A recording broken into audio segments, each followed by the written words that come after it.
മഞ്ചേരി പാടങ്ങളിൽ നല്ലപോലെ ഓലരിച്ചിട്ടുണ്ട്. ഇത് അസാധാരണമായ കാലാവസ്ഥയിലുള്ള വ്യതിയാനമാണ്. പ്രളയാനുണ്ടായിരുന്നു. ജൂൺ ജൂലൈയിലൊക്കെ നല്ല മഴയുണ്ടായിരുന്നു.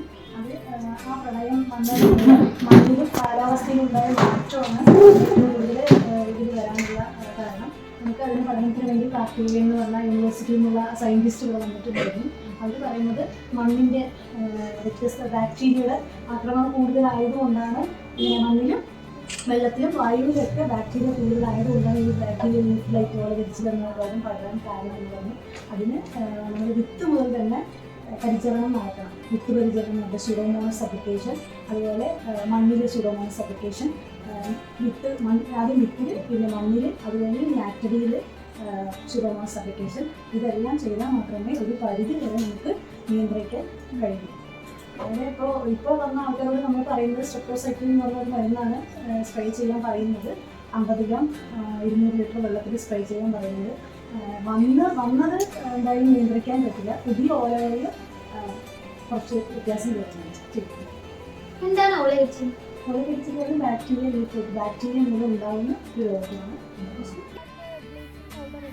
അതില്ല, കിഴിയേറ്റി ഇടുമ്പോൾ വെള്ളം ഇങ്ങനെ ഒഴുകി കണ്ണങ്ങളിൽ പോകുമ്പോൾ ആ വെള്ളം എല്ലാവരുടെയും പടർന്നു കഴിയുമ്പോൾ ഇതിൽ കീടാംശമൊക്കെ നശിച്ചു പോകും. എല്ലാവിടെയും അതുമാതിരി ഓരോ ഭാഗങ്ങൾ ഇങ്ങനെ പല സ്ഥലങ്ങളിൽ ഇട്ട് വയ്ക്കുമ്പോൾ ആ വെള്ളം പോയി പിന്നെ ഒഴുകുമ്പോൾ അടുത്ത ഇങ്ങനെ പൊയ്ക്കൊണ്ടേയിരിക്കും.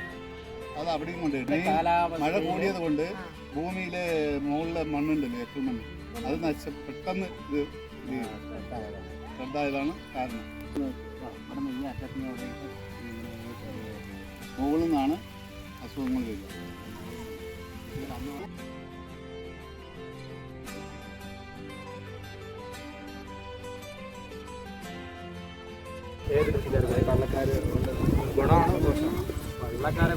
മറ്റ് കൃഷിക്കാർ നിങ്ങൾ തൊട്ടടുത്തുള്ള കൃഷിക്കാർ എല്ലാവരും കൃഷി ചെയ്ത് എടുക്കേണ്ടത് തന്നെയാണ്.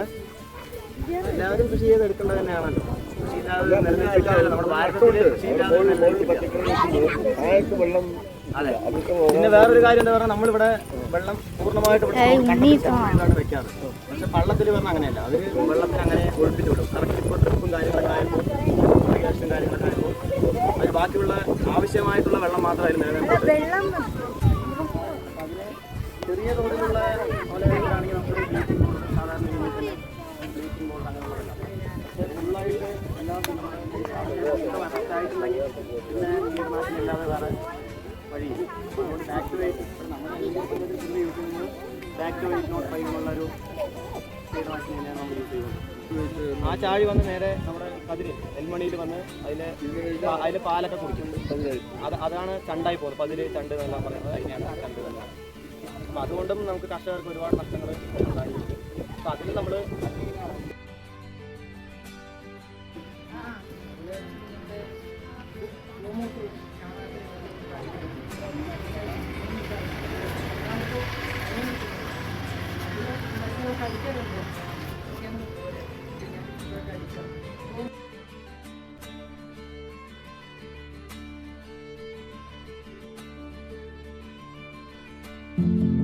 ഗവേഷണ